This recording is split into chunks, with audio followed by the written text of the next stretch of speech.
বাবাকে চিনতে সময় লাগে 7 বছর।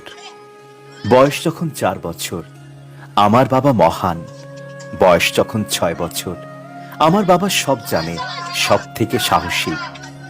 বয়স যখন 10 বছর, আমার বাবা ভালো কিন্তু একটু রাগী। বয়স যখন 12 বছর, আমি যখন ছোট ছিলাম, আমার বাবা আমার সাথে ভালো ব্যবহার করত।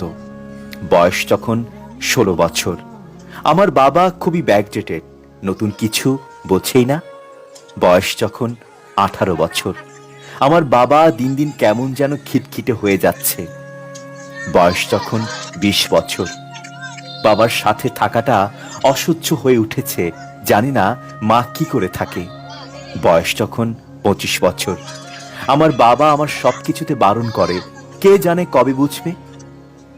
বয়স যখন 30 বছর, আমার ছোট ছেলেকে সামলানো মুশকিল হয়ে উঠেছে।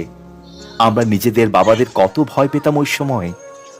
বয়স যখন 40 বছর, আমার বাবা আমাদের কত শাসনে মানুষ করেছে, আর এখনকার বাচ্চারা কথাই শোনে না।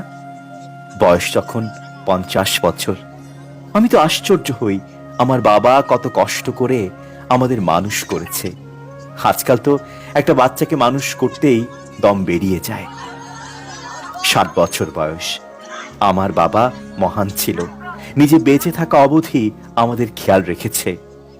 সত্যি এটাই যে নিজের বাবাকে বুঝতে 7 বছর সময় লেগে যায়।